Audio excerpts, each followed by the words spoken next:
Howdy, and welcome to Car Convos, the Drill Team Dynamics podcast where we talk about teaching, communication, and, of course, drill team.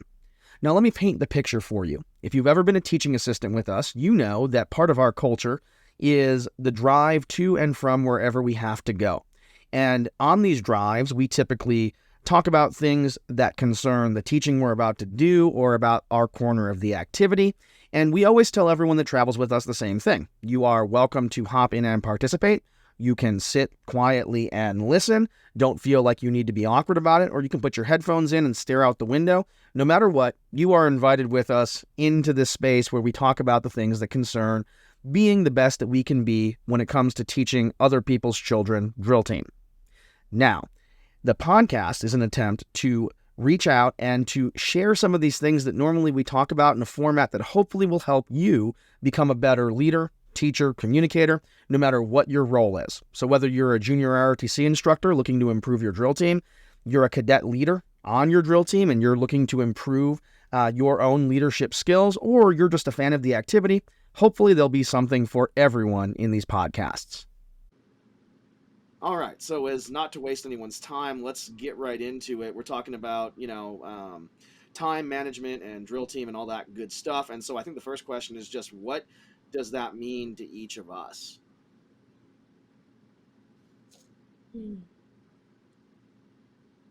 I think when I think about not wasting people's time or why that's even important, I think about the amount of time that we all spend practicing. I think back to us in high school with 2 hours before, 2 hours afterwards, every Saturday. Jeez. And I think to me, modern day practice doesn't require that level. Or if it is that long, because don't get me wrong, I love 4 hour practices for some weird reason, but I actually like them because it's a more laid back version of the practice. Like, I want the time to mean something. And maybe that means it's actually getting better at drill. Maybe that's developing relationships with your teammates. Like, maybe that's just existing as an entire team. But I think a big portion of what I look for when we practice and when we go talk to schools about how to practice and how to get better and become more efficient at things, it all stems from the idea that every time we do something, I want it to be intentional and purposeful and not just a waste of somebody's time because it's just filler that nobody thought about and we just did it because it's what we do. Yeah, Past. I think about the ROI, like if we're going to sink this time in, what's going to be the return on that time? And I think in 2023, it's really not good enough to say, oh, well, we got a little bit better or we accomplished this small task. It's like, well, could we have maybe done something differently to accomplish more in that same span of time? And so when I think about what does it mean to not waste people's time, I really think about like, every second that you spend doing drill team is a second you're not spending doing something else. And that's really not just for the cadets. That's also for the instructors or the coaches or whoever's involved. Time is finite, right? And every second you take from something to give to something else is a second you're not getting back. So when you say like, yeah, I want the time to count, to me, that's what comes to my mind as well, is like, listen, if we're taking time away from something else, then it better not be standing around and being inefficient. And certainly not in 2023 when time is scarce and there are a lot of priorities for everybody. That's really what comes to mind for me. Mm-hmm.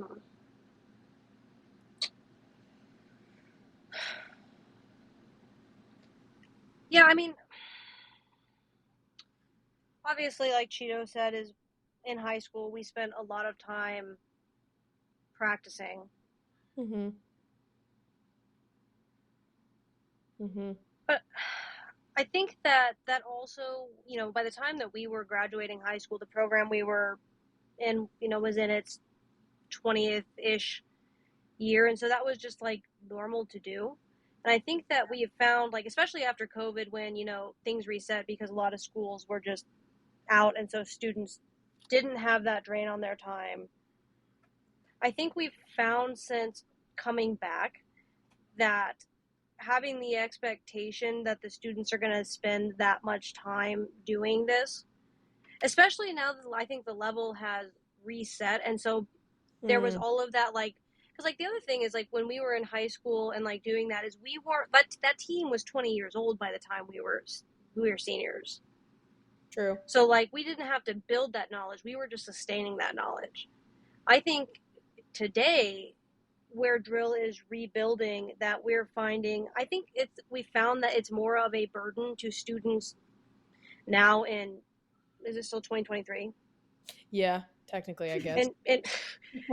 And you know that in 2023 it's more of a burden now for these students as they are basically having to rebuild what was lost during COVID than it was for us in 2013. True. Well, we have the Leaders Network, right? And it's, an assembly of high school cadets and leaders from across the country. And I think, Cheeto, you put in something about on our monologue Monday with them, something about like, practice schedule, or somebody asked something about a practice schedule, and everyone's sharing, I do Tuesdays and Thursdays for 2 hours, or we do, Monday, through Friday for an hour at a time or whatever. And I just think back about, we have one cadet from one of those legacy powerhouse schools, the 20-year programs where that's like the bread and butter of, you go to junior ROTC and you know exactly what you're going to get because it's been that way since the current cadet's parents were there. And this cadet put their practice schedule in, and everyone's mouths kind of collectively electronically dropped open. And then, we started talking, it's like, how in the world, and then they're asking, like, how in the world are you guys starting so early? And how are you doing so many hours? And how are you, like, getting no weekends off? And I think the schedule was something crazy. I mean, kind of like what you guys are familiar with, where it's like every single week all summer, except for the 2 weeks that you get a break. And then it's like 4 hours to 5 hours every single day. And every Saturday you are either fundraising, competing, or practicing. And the response, I think the thing that struck me was like the response from everyone else was like, that's a lot. Like, and it used to be back in the day that was normal. If you were going to be even remotely competitive, you better be putting in those kind of hours. So I think it's one of those things, right, where now, like you said, it's just shocking to hear how much time some of these schools are putting in. And then some of these schools that have been doing it for so long, because they got that advice from the schools around them back in the day, because, school down the road's practicing 2 hours before school, 2 hours after school. I want to keep up with them. Well, I better do the same thing. And it's like, today, if you tried to pull that off, I don't think that families would go for that. I don't think a lot of instructors would go for that. And then you look at the results.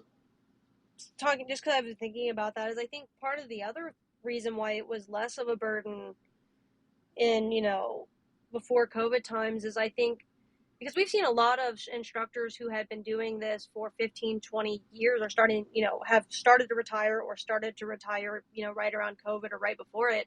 Those instructors were spending all those hours too. And a lot of those teams at the top level or who were spending all that hours, like their instructors were there and coaching them and like in the mix. And it was the students and the instructors both that were a part of that practice structure. And I think what we're seeing today in this reset, as these new instructors come in and are getting their footing and are looking around and seeing what the meta is, like they haven't yet jumped in and found their place. And so I think right now a lot of the burden of the teaching and practice is on the students themselves, which is why I think that, we're finding that in terms of like time being spent is like we have to think really carefully about what we're asking of the students, not just in time, but also responsibility. Yeah. Well, I think, and we know this even from just kind of like workshops and different things like that, is we could ask for longer days working. We could have shorter breaks in between. And a lot of the weird thing of watching any of us teach is this goes back to the first assumption. We think that people are capable of thinking, especially students and people under the age of 18, and able of figuring out things, making choices for themselves. And part of that is it might seem like we waste time even like at workshops or whatever. But we look at it and it's because that exact sentence of a lot of it is the burden is back on the students to do this and figure it out is like people need to be given the space to figure that out and also the space to come down from the mental ask that actually is.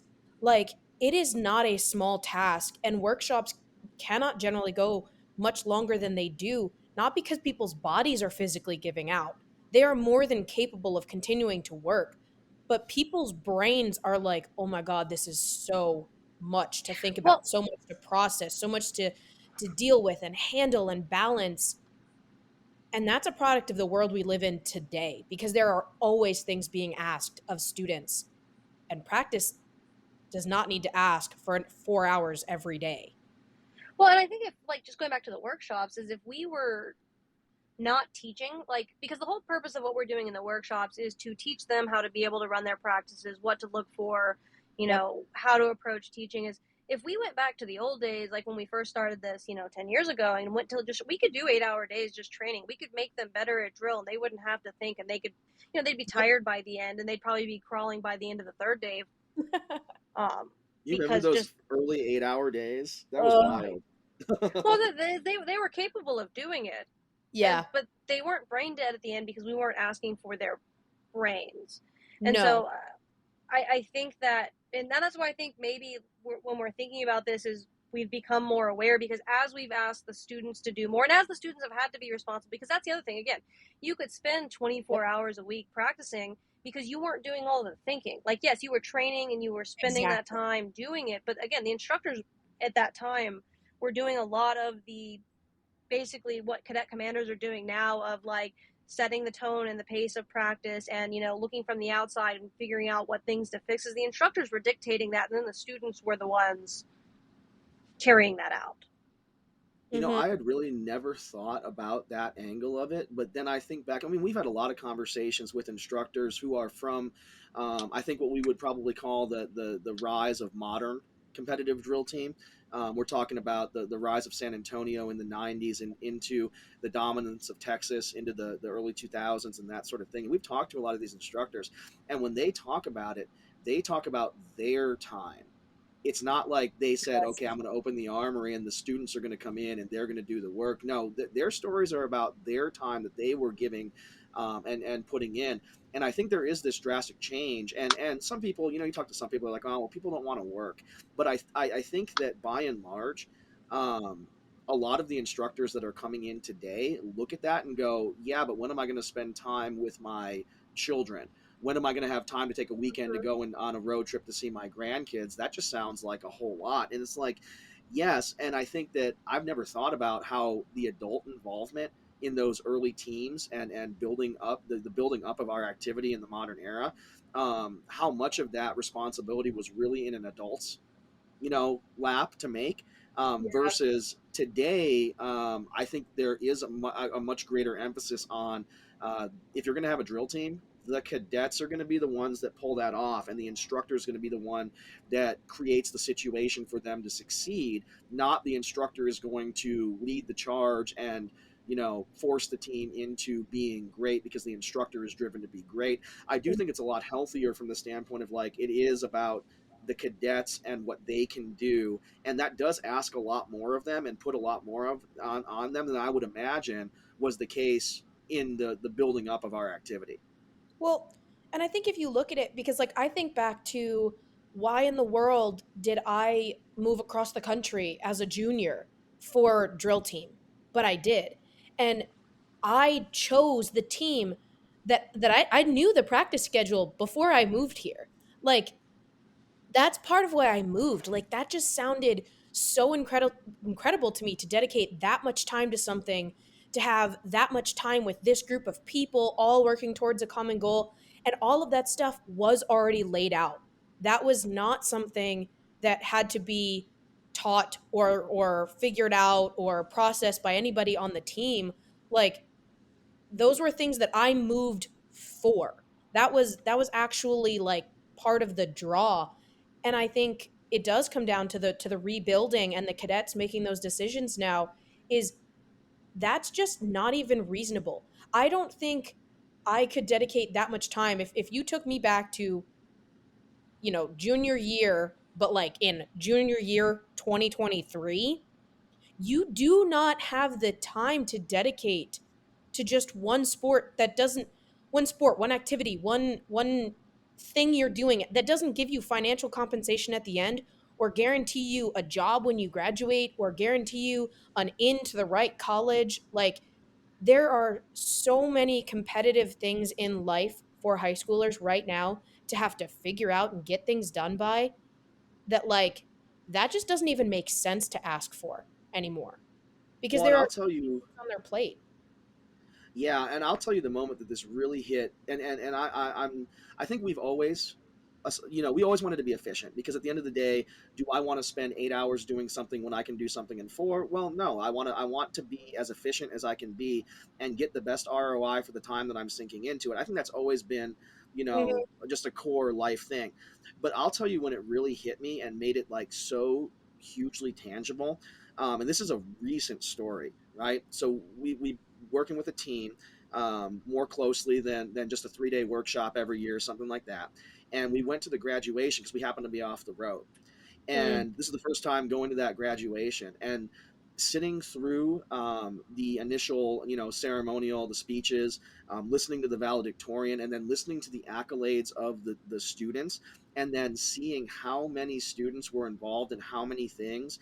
And, especially the thing that hit me that I guess, we're around schools all the time, but I didn't process it the same way until I heard about all the different activities. Today there are so many more options for students to be Yeah. involved with, and even in junior RTC, I mean, the Army junior RTC, and we talk about this all the time, they're sending robotics kits, and then a month later they're sending archery kits, and then a month later they're sending robotics kits where you make the robots do archery, and you're like, holy cow, I thought there was only a couple of options here, but there's 17 options. And the number of things that students can be involved in, you have to look at drill team, and this for me, I really had to do some soul searching personally, is like, what is going to make choosing this activity, choosing drill team, what is going to make it worth giving up any of these other incredible opportunities that your school is offering, or any of the other incredible opportunities that the junior RTC program is offering. There's got to be something that makes it worthwhile. And if the answer is, well, I learned discipline, that to me wasn't good enough, because you can learn discipline in the chess club, and you can learn hard work, in an honor society, and all these soft skills that drill was historically known for. To me, it was like, I don't think that's a good enough use of a student's time when they have so many incredible things that they could be doing with that time instead. So, like, the thing that made it sink and hit home to me was, if we're letting drill team be on their plate, then that is taking something else off of their plate necessarily. They can't be Mm. in two places at once. So we better do something to make this worthwhile and not be a waste of your time, so that when you graduate, you don't graduate meaningfully behind your peers who are in other activities and sports in your school and clubs, and you put yourself on a slow track for 4 years because you chose this activity and it really didn't, it really did kind of waste your time in that regard. And so then when we went into this current, workshop season, I mean, I think that really helped me think about, what are we doing at these workshops, and are we empowering the students to make use of every single second at practice and actually make every single second add towards something? Because if we're not, man, that's doing an incredible disservice. And a lot of the times we get hired by programs, right? And the programs are like, I want to know how to practice better, or I want to know, how do we get to the next level? And you look around and say, well, we're basically spinning our wheels, making marginal gains, but you're taking 2 hours after school from every one of those students to get incrementally better, when the student who's in the marching band will take that same 2 hours and become a lot better. The same student will take, those 2 hours for a sport, and they'll meaningfully improve their sport. But we're just kind of poking along here on drill team, fixing little nits here and there. And it's like, I don't think that is an equitable experience for the students. So that whole thing kind of just sunk it home to me, of like, we have to make the time count. If it doesn't count, then we're doing a disservice to the cadets who choose drill team instead of something else. Mm. That's very true. I don't, I think logically, I agree with every bit of that and support that and have gone out teaching like that. Um, but I think a lot of my mindset still comes back from the idea of, like, not just not just it replacing something else that you could be doing with your time, but I tend to highlight when I'm teaching or when I'm working with a group, not just getting better because you did it a billion times. And one of my favorite phrases that's happening right now is kind of the like not doing empty reps. And it's weird because I will say that and I'll say, you know, we don't want to do empty reps. So every single time you do a repetition of something, there should always be a purpose behind it. Even if that purpose was, I need to watch this again as the outside observer because something went wrong and I don't know what went wrong yet. Like that's not an empty rep, but you should be telling people that's what you're doing. Um, but even with that as a driven mindset of always making sure their time is useful, I still tend to fall back on the idea of at least if you're enjoying it and having fun doing it and it's building a relationship of some sort with the person next to you, it still isn't just a waste of time. Whereas when I think about just running repetitions at practice or just running a drill card over and over again, I like you're not gaining anything from the people next to you. You're not gaining any skills. So if you aren't getting either of those things, you are just injecting filler time into drill. And I think if you can't hit either the marker of making this a worthwhile, like lifelong skill set or impacting the emotional health of what you're doing, then I'm not really sure why you are practicing for as long as you might, as often as you might. And I think that's always what it comes back down to me is even if you're not getting better at skill, at least if you're building a relationship with somebody, it's still not a waste of your time. Yeah, and I think back to like the early days of the activity again, and I think so much of how teams got better because there wasn't an abundance of information. Like back in the day, you couldn't go on YouTube and look up how to do a single spin because there was no YouTube, right? And so the way that you got better at doing something was to do it over and over again. I mean, how many schools did we go to and we tell them like, hey, like what's your process for teaching exhibition? And they'll be like, well, the cadet commander shows me the move and I try to do it, and then I go stand under that tree and I do it until I can kind of do it. And you're like, oh, okay, well, we got to address that. But I think that that was the traditional means of improvement. The tribal thing that was passed down was like, you just got to do it over and over, and repetition will be your learning tool. And in 2023, when we've really dissected the activity and we've really got it down to the mechanics of what's happening, we don't have to any longer stand outside in the sun and do something over and over just to get it down.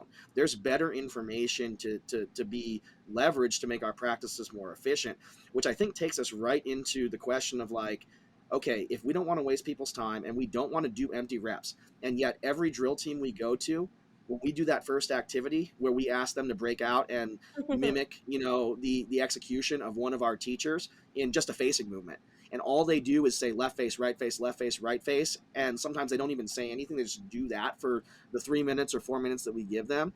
Like that's the reality on the ground. So what are the practical things that we can do that will make that time more efficient and more meaningful so that we don't have to be here for the number of hours that I think was traditional? Okay, hold on, wait. Before we move on to that, because I've been thinking about it. I was waiting for these thoughts. Honey had to share her thoughts too. Honey, come here. Honey doesn't Lay down. Honey doesn't want to waste any time either. No, she wants to say hi. I think I woke her up, and she thinks I'm talking to someone. Okay, so I've been thinking about why we've been able to shift into basically being able to practice how we're practicing and doing what we're doing, and why maybe, because honestly, there was a time like where you really, even with the good training and stuff, like where you couldn't catch the top teams unless you were going to spend more time doing it, even with better education. And I think that what has changed is the what's trying to be achieved. Because I think for a long time, well, in the 90s, obviously, there was a huge push, and like that the instructors in that group, like they really pushed the level of excellence, like the skill level, the level of achievement in which, regulation, any of the events were at, like the level of achievement just like went way, way up. And then in like that, like mid 2000s, with the rise of basically coaches and like all the drill companies, and drill Yep. Yeah, so organizations. the 2010 rise, the meteoric shoot up of this activity. Well, then when those people started going out teaching, is the thing that was trying to be achieved in those times, basically leading right up into COVID, was sharpness, Yes. right? And Power. like power, mastery, and then that's where we were seeing things like, and I think where a lot of like the holdover instructors, like the ones who made it through COVID or coaches, always talk about, well, yeah, but regulation, and look at all the crazy things they're doing. Well, that's not really regulation. And I think that that's what had happened, is like the activity had moved beyond the purpose of what it was supposed to be, and it was really about achieving maximum sharpness and ability, and the only way to achieve that ability was through mastery, and the only way to achieve mastery was through hours and just plain time. True. Love your brain. Like a current team today, like the top teams today, are not on their current schedule beating John Jay from 2017 through like right before COVID. Like you're just not beating those teams just because the like straight up like those teams could have been like professional teams and gone overseas and been right in there With the amount of with hours? like Yes. well, and just like I the remember way the they first time I spoke and drilled like with Nick. Yeah. Like I was like, holy cow, you're good at this. Like, holy cow. Like you have hands for days. Mm-hmm. well, and so I think though now post COVID and kind of that vacuum where teams were still figuring themselves out. I think we've been able to shift this because people I think post COVID were kind of unsure of what to do and where to go. Is we've and I think Master Sergeant Lucky maybe kind of turned our brains to this. Is we've moved a lot into not necessarily achievement itself, but authenticity first. Hmm. It does take see, and I never would have thought about this until you said it, but to achieve an authentic regulation, for example, one that characteristically looks like what the manual is attempting to describe, um, doesn't take the same number of hours as becoming so physically monstrous as to be able to snap a rifle in half. um, so I do think that time allotment can change, because I never considered the idea that, yeah, I think the thing that we're really teaching, especially when it comes to regulation, even exhibition, honestly, is characteristic execution first, and then sharpness is the thing that allows you to display how much you've really put into it and how much hard work you've put in at practice. Not sharpness is the ultimate goal, and then, by the way, we're going to convince you that maybe we read the manual somewhere in there along the way. Correct. And so in the absence of kind of the super teams, is I think the authenticity built on the tenets and concepts of what created the sharpness of the super teams before COVID. It has created teams that are still good and still sharp, but it's not, the time isn't needed because of the goal is the authenticity and not necessarily the way in which they're executing it. See, but that Well, totally makes sense, because if you think about it, we think about a lot of different conversations of like, well, I went to this competition and this team did it incredibly intensely and very sharp, but like it was totally wrong. And I think even at the level of the super teams, even if they did things blatantly wrong, they were just so jaw-droppingly good at what they were doing, you couldn't find it in you to fault them. They had to Correct. get credit for how good it really was. And I think that's entirely true, is that now there is space to actually do it right and be good at it, because the professional non-professional teams aren't there to be like, okay, but do we really care if it's right if it looks this good? Well, yeah, and I think the judges are responding really well to the authenticity done at a high level, such that it's Mm-hmm. also taken then some of the stress off of exhibition needing to achieve incredibly high levels, which then allows for there to be less time, because it basically balances the events across the entire spectrum to allow you to then spend time. Basically, spending time in one thing will make the other things better. They're not so drastically different, or Yes. like what's required is not so drastically different that you have to spend that many hours because you need that many hours on each individual event. Well, that's a practical takeaway too, right? Because sometimes every now and then we'll get a client and they'll say, "Hey, I want to do day 1 is inspection and day 2 is regulation and day 3 is color guard." And we ask them, "Hey, will you trust us? You're willing to bring us in and trust us with the education of your drill team cadets? Will you trust us?" And then when we get there, I don't think there's been a single case where we've ever been hired by a school and what they've gotten looks anything like what they thought they were going to get. And the reason, very frankly, and this is what we've kind of shifted to, right, is drill is drill. If you have outstanding feet and you're a great marcher, every time you step on the floor for exhibition, you're working on great marching, and great marching is part of regulation drill. You have to pivot in exhibition drill. So if you're working on pivots in exhibition, your counter march or colors reverse and color guard, it's going to improve right alongside it. And part of the practical thing is like, how do we think about drill in a way that when we do one thing, we can do all the things, in terms of the skill sets? Because I do think that back in the day, it was like, yeah, we needed the hours because for 2 hours, we're going to do regulation, and for 2 hours, we're going to do exhibition. And the way that we approach those things they're 2 different activities, master regulation, then do exhibition. And I think part of the efficiency in giving the time back to the students is like, how do we overlap as many of these hard skills as we can in a single practice session so that no matter what you do, you're going to see gains in some other area. And I think that is one of the biggest practical things of like, it doesn't have to take that much time because there's so many overlapping hard skills between all the different kinds of drill. And I think then that, and we'll only touch briefly on this because honestly, this is probably a whole nother conversation. I think that then in combination with our, what we've done with the drill meet conduct, which realistically, I don't know why more people aren't doing, because it's like, I guess maybe because they're not thinking about it this way, but like, imagine like if we went like overseas, like as like our militaries, like there would be like lots of like psychological things they were doing and how they were moving and how they were setting up in order to kind of like portray like themselves a certain way to whoever else. So like, I don't know why more people aren't doing this and just like thinking about this, is I think also in like how we've not just the drill itself, but like how we've combined that with what we're doing off the drill floor has also, again, I think taken some of that stress off of the drill itself, because you're able to kind of also create a whole like aura to yourself that kind of covers some of that lack of skill that yours like that isn't here today that was there before COVID. Well, what do we tell the teams all the time is like, okay, this class that we're about to go through is about how you get better at going and performing and putting yourself out in front of audiences and judges, and you're not going to have to spend 1 second more on the drill floor to do it.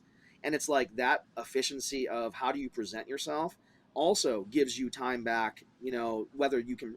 And I think about the teams that ask us, we come in and maybe they're a Tuesday, Thursday team, and they ask us like, hey, what do you guys think? Are we practicing too much or are we practicing too little?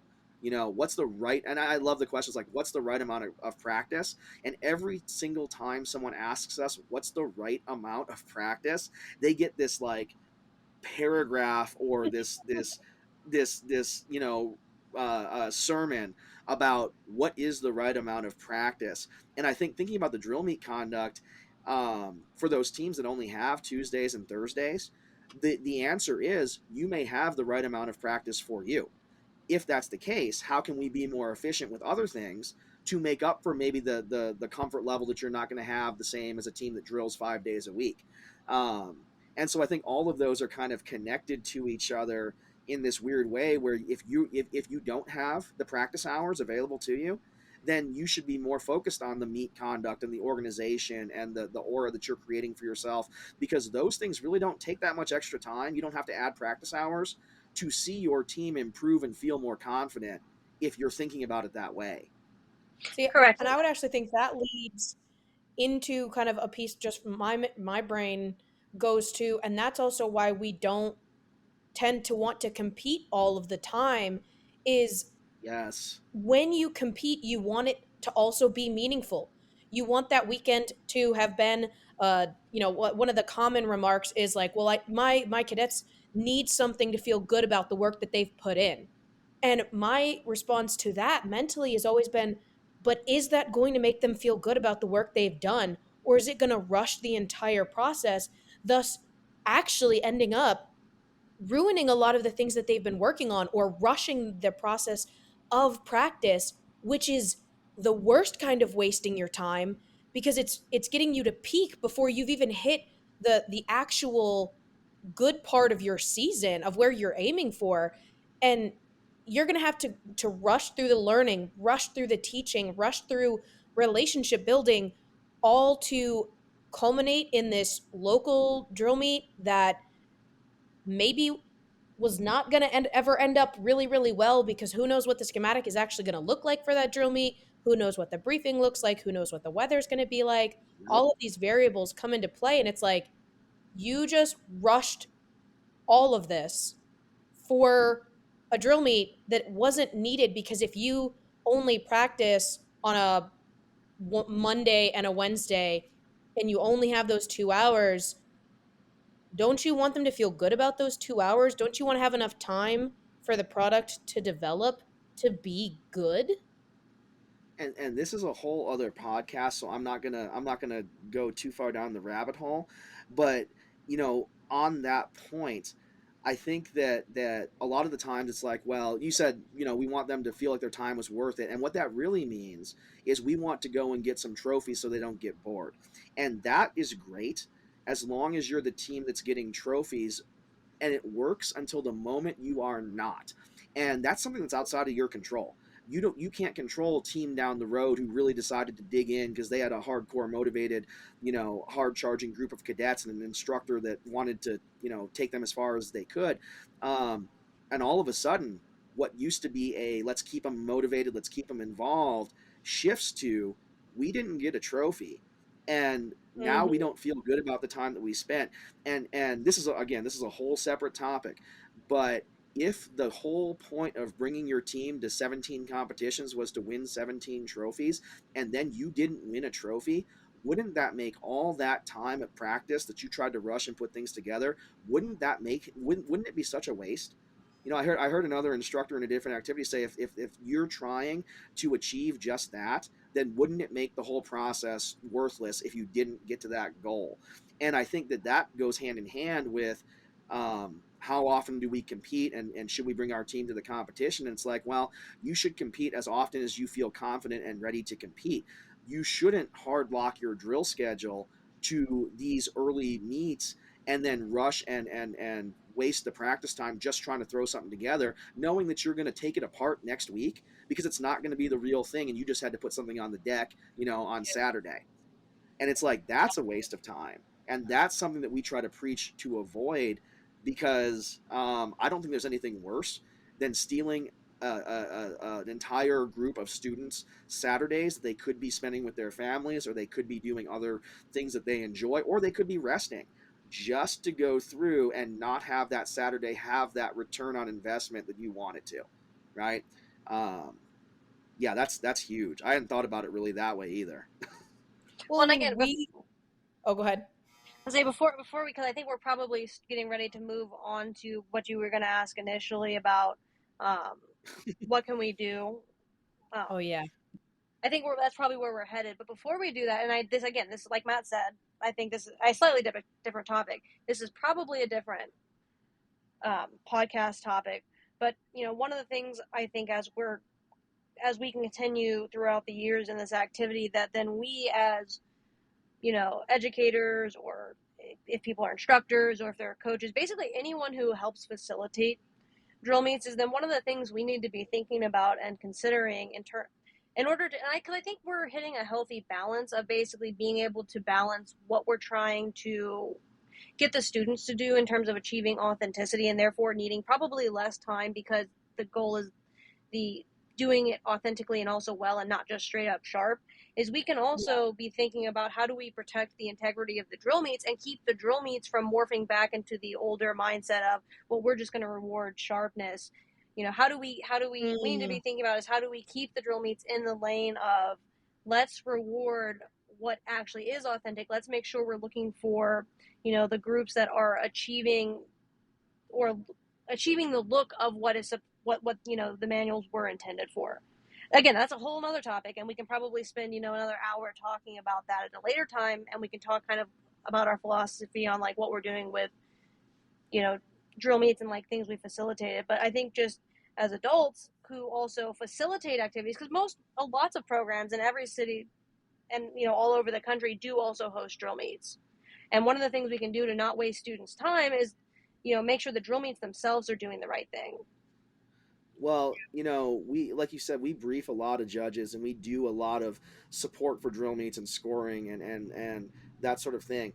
And it's very, and this is just a quick PSA to anyone that hosts a drill meet. Um, and this may be a hot take and this may sound harsh. If you are hosting the drill meet to make money for your program, that is fantastic. And that is absolutely what we should be trying to do when we host a drill meet.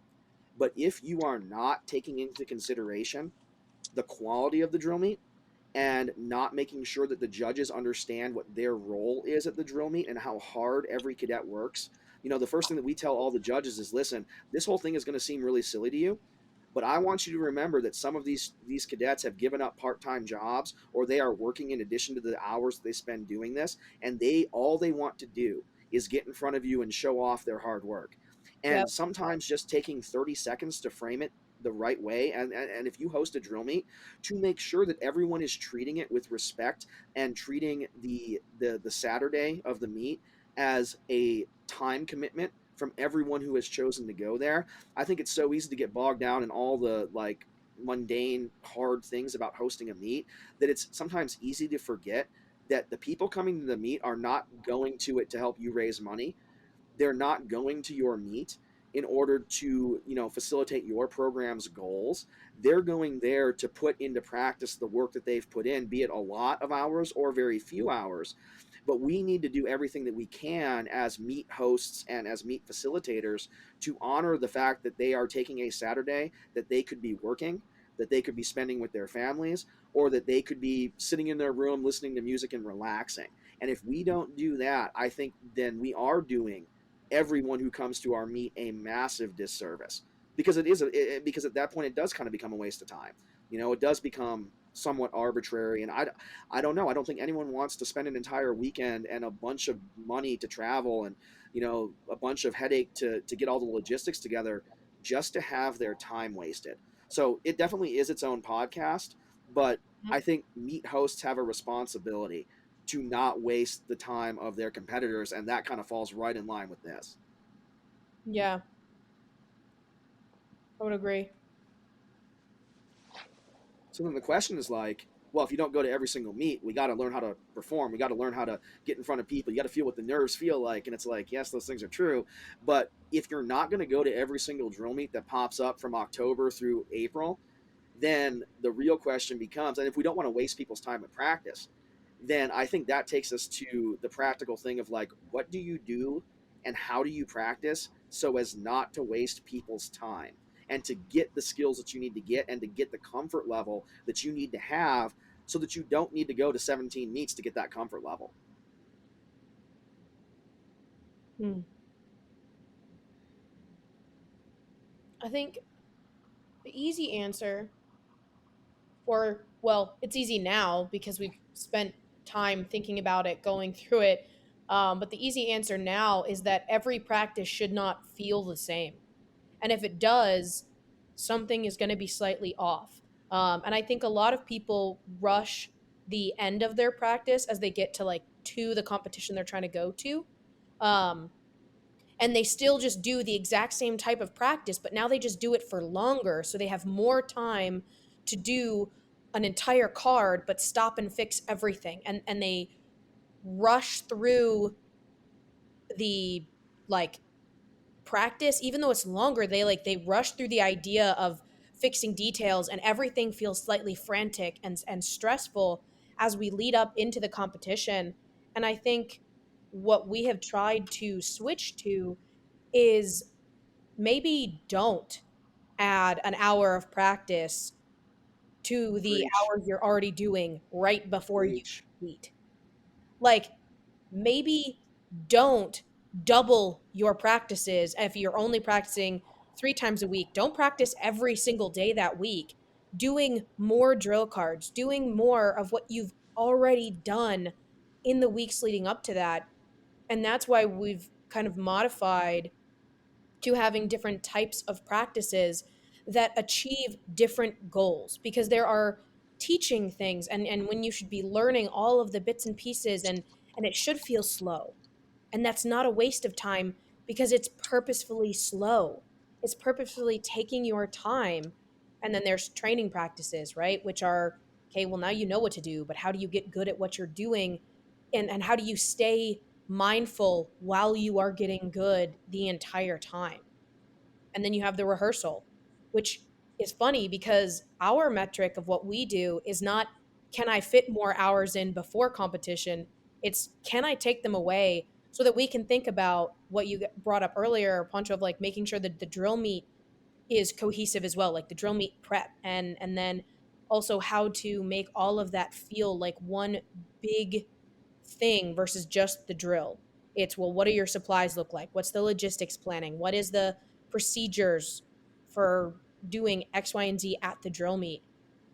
And we actually take away time from drill just to support the non-drill aspects before a competition. And I think that's really counter to what most people want to fall back on. And it sounds so logical when you say it out loud. Of like, yeah, we ask teams, what's your practice schedule, and they'll describe it, and then we'll ask them, well, what about like leading up to a big drill meet? And they'll almost 100% of the time, it's, we are going to add practices, or we're going to add a long Saturday, we're going to add more time onto the schedule. And our thing is like, could you take that time, and if you're gonna take someone's time, right? If you're going to add extra practice, and that's going to be a thing that you're going to do, and that's going to be normal, could we add that practice at the beginning of the season when we need it for teaching, so that we have more hours to get through the little details and make sure that we teach with great quality, so that we don't have to spend the week before the drill meet fixing everyone's bad habits? That's the drill team thing, is like, in the week before, we got to get rid of every single bad habit. Well, if we would, it's because you rush through the teaching. If we had more time teaching, we would never have the problem of developing a bad habit. If we didn't have that meet looming on 1 September, we could spend an entire 3-month stretch just teaching, and they would never develop a bad habit. And then we could take some of that practice time away, because we could say, hey, we're out of teaching phase. We don't have to come in on Saturday anymore. Versus adding it on right before the competition and making little tiny marginal gains that may or may not have enough time to sink in before you step on the deck one day later. Yep. So I think that's a huge portion of the not wasting people's time, is converting how we think about that practice model and giving more time in the beginning to teaching, letting it shift into training, but then also, like you just said, taking it into that rehearsal mode, where how long does it take to run a drill card? Like 12 minutes tops, right? Yeah. When you include a little bit of a warm up, you're talking about maybe 15, 16 minutes to do a warm up and then form up and do the regulation sequence or do your exhibition routine. For color guard, we're talking about even less time. If we could run a little mock drill meet every single practice, or if you practice 2 days a week, 2 events on Tuesday and 2 events on Thursday, in the weeks leading up to it, Saturday would just feel like a repeat of that same schedule. You get to the drill meet and just go, okay, we're just going to do the same thing we've been doing for a month again, and we're just going to do it in fancy clothes. And since switching to that model, and doing every group that switches to it and coasts down into competition inevitably feels more relaxed. They forget less stuff, and they're more organized and confident when they step off the bus, right? So I think that's a huge portion of the not wasting time, is that practice model of downshifting into a drill meet instead of ramping up into a drill meet. Mm-hmm. Well, I think there's also then, in tandem with that, is also changing the mindset that's connected to drill meets themselves. A lot of, in the older days, from the, those top teams, it was, our goal is we're going to win nationals, but we're also going to crush every single drill meet we go to in the whole season. Yep. Lay waste to all the local circuit. Well, and then the thought is that you win all those and you build yourself up to, by the time you get to nationals, of course you'll win, because you've spent the whole season winning. Yeah, and it just builds that confidence and makes you feel like when you can walk into the room, you don't have to prove anything. You've already proved it all season. I mean, it's why we did how many? 13 our senior year? Yeah. 13. 13 for 13. Yep. But then the weird thing there was we did have the stuff where, which again, other podcast that's all about the fun of drill meets. But then if you do not dominate every single thing, we had our entire weekend ruined. The one time that we did not win the local meet, which I mean we did, but the scoring was weird or whatever, and got lambasted for not winning something we absolutely should have. And it's like, well, cool. Now you just set yourself up for that mindset of you need to dominate every local meet. What happens if you don't? When you Well, don't. Well, I think that, when you have that mindset of, okay, your first meet is, very, the middle of September. So you've only been in school for, a couple of weeks that's, part of why, before COVID that's why you have to start practice in the summertime, because if you want to be ready for the drill meet in the first week of school is you already need to be practicing for, a month beforehand. And because it's summertime is you can practice 4 to 6 hours, even 8 hours, a day, 5 days a week to get ready for that. When that pressure goes away is you can wait, for the school year to start, is you don't need to take up their entire summer, No. for all 4 years of high school. God, imagine what you could do with all those summers back. Well, you could spend time with your family. Like I have cousins, first cousins who I met them when they were babies. I met them once or twice as toddlers, and I've met them once or twice now as they're teenagers, I think one of them just turned, 15 or something like that. And like, I didn't spend any time in the summertime with them. I don't know, honestly, I'm not super close to my family because as soon as I joined, junior RTC I basically stopped going on all family vacations and outings. And then because I spent so much time doing it, that became the whole center of my world is I don't have a lot to talk to because I'm this, weird, like person obsessed with, and now we started our own company, and so like, I'm married to the person I do this with, and then you're my best friend. So like the three people that like, the two other people we spend the most time with, like are also doing this. So like, what do you talk about to normal people? Yeah, that's valid. Like, but imagine if I had those summer times and like I had got to go on like all these family vacations and like spent time with my family and like knew them. And I love my family and they love me, but it's like we kind of look at each other when we're in the same room and it's like, hey, finger guns, Well, like.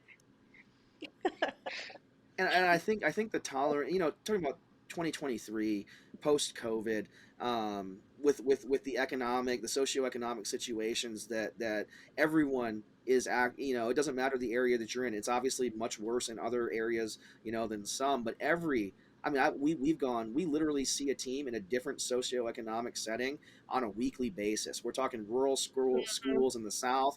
We're talking inner city schools on the East Coast. We're talking suburban schools in the Midwest. We see a different demographic of student on a weekly basis. But you know what? The one thing everyone has in common, there's not enough money, there's not enough time, and there's so much academically on every single one of these students' plates.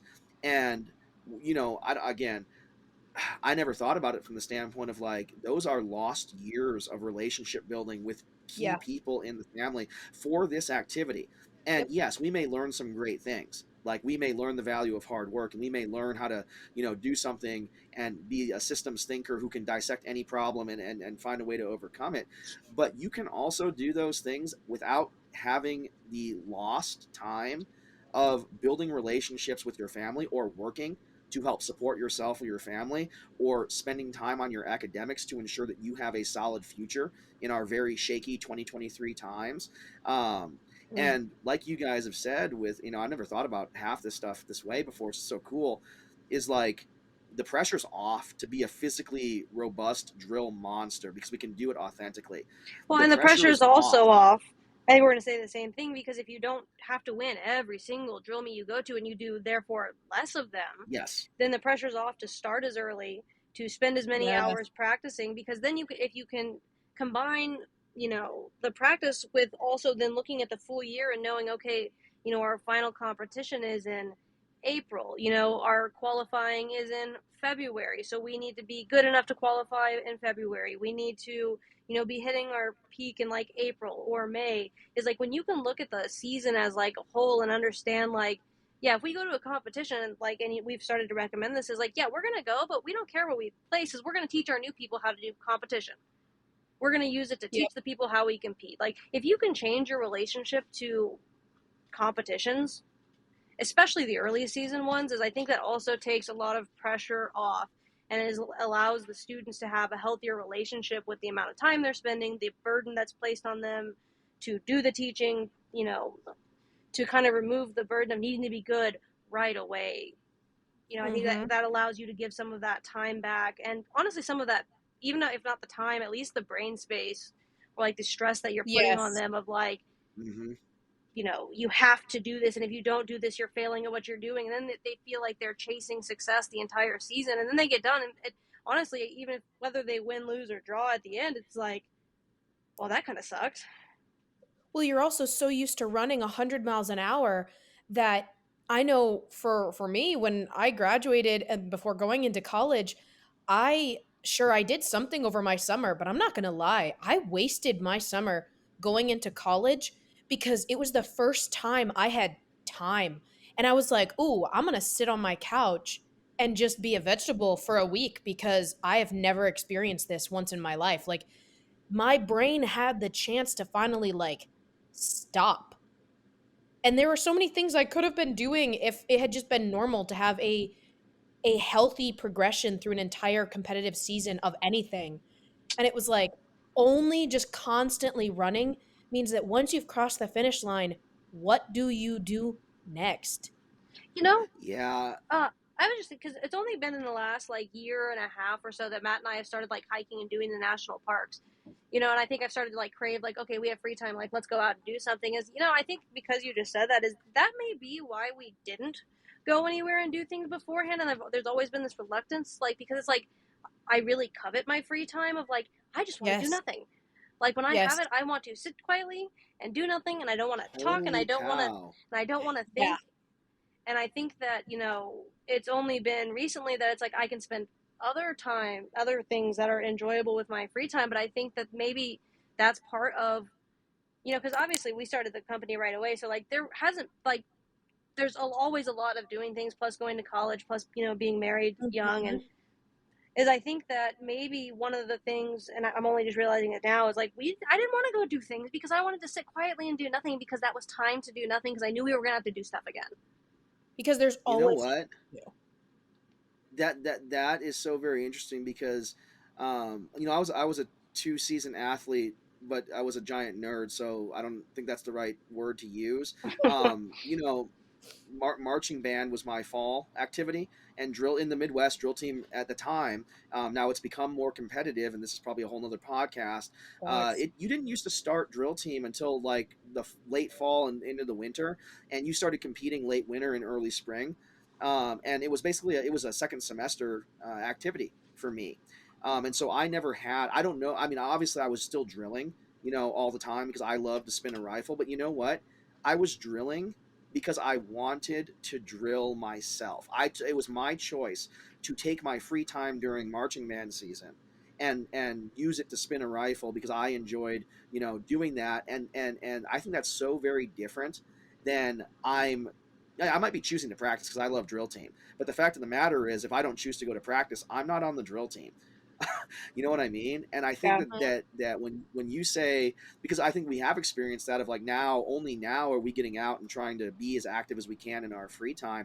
I never faced that challenge, but I do think that the way that my season was set up, in that it was not, I mean, I wasn't on a powerhouse drill team in high school. That I entered into this world and looked around and saw lots of adults who were spending a lot of time doing this, and I thought, oh wow, this is crazy. This is what it takes. This is just normal. But it was a shock to me to see that as an adult, and I never had that experience where I had to do it, and I had to do that for 4 years straight, which I think kind of brings us to the close of this conversation, which is to the answer. And after 59 minutes of talking, the answer to the question of is there such a thing as too much drill team is one, yes, there is, and two, the answer is like, well, how do I increase practice? And I think the thing that I've started to tell instructors is when you do what you can, what the families will let you do what your cadets will allow you to do, and do what's healthy for you, do what's healthy for your marriage, do what's healthy for your family.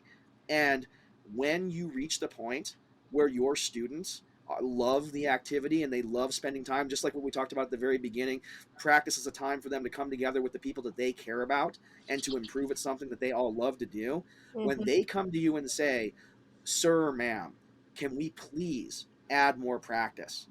That's when you add more practice. Because I think we've seen too many schools look at the competitive meta and say, wow, we're only doing 3 days a week. We need to do 5 or we're not going to be competitive. And it absolutely thrashes their drill team. People fall away that are great cadets because they don't want to have to choose between their sport and the drill team, and maybe they shouldn't have to. People don't join because they look at the schedule and say, oh, I don't know about that. I'm also a fill in the blank. And we've seen teams who, after 2 years of increasing the practice because they felt like they had to, end up completely burnt out. And you know what the funniest thing is? None of the schools, and I think this is true, I think none of the schools that have done that have actually achieved what they were trying to achieve by adding more practice. I don't think a single one of them got to the goal that they were hoping to just by adding the practice. And so for us, it's like, when your students love it so much that they just want to do it more, then let's talk about adding practice, but let's wait and grow that environment and make it efficient and feel great to be, on the drill team every Tuesday and Thursday.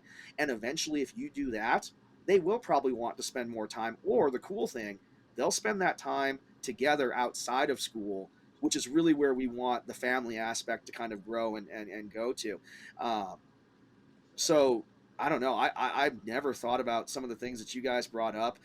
This has been really eye opening for me, personally, I think, in terms of just talking around this topic. I think I have a word of warning, maybe, as we close this out. If you're going to do this as an adult, you have to be prepared. So let's say you're practicing, maybe it's every day and it's only an hour a day. Maybe it's, a few days a week and it's a couple hours.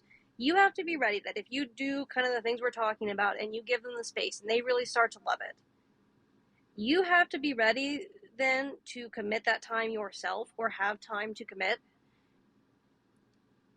Because if you do this right, the students will get excited and they will want to spend more time. And we've seen a lot of teams where it's like the kids are like, we're ready to do this. And the adult will go, well, you know what? Actually, Yeah.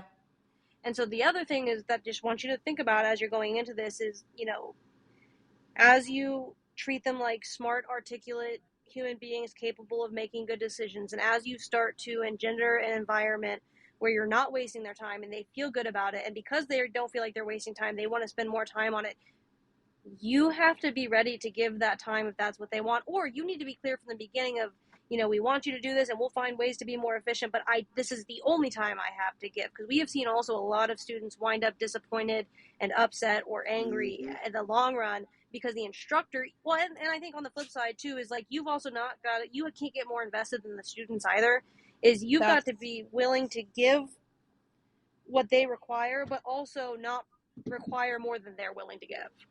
That's actually exactly what I was going to follow up with your point on, is there is the flip side, because I think it's absolutely critical to keep in mind that if you, like you said, encourage this environment, the kids are going to ask for it. Students are going to want to be present for it. But at the same time, is you, the adults, you cannot drag your team anymore. I don't think that works in modern drill anymore. You can try it, but it's going to build a really unhealthy, toxic environment for those students. And I think we also have to be mindful of the counter of the idea that if you, the adult, are demanding that much time or more from those students, or demanding results from an inadequate amount of time because it's not set up efficiently, that is also a dangerous place to be in. And so really it just comes down to as long as you are thinking about the time and the impact it's going to have in the long term on the cadets, I think it'll set people up for success. But if you don't take the time to think about these things, then time will dictate it for you. Well, because at the end of the day, drill team competitions, this whole thing, it's the students' activity, and we are just facilitators. And I think that's what we as adults Yes. have to remember, is it's their activity, it's the time that they're spending on it. And this is one of the only activities where like they get to decide a lot of these things, and we need to give them the space to do that in a healthy way, you know, giving them the right education, giving them the time, giving them the tools, but letting it, and remembering that it's their activity and it's just our job to facilitate the right environment. I think if you Yes. remember that, for the most part, you're going to be okay. Agreed.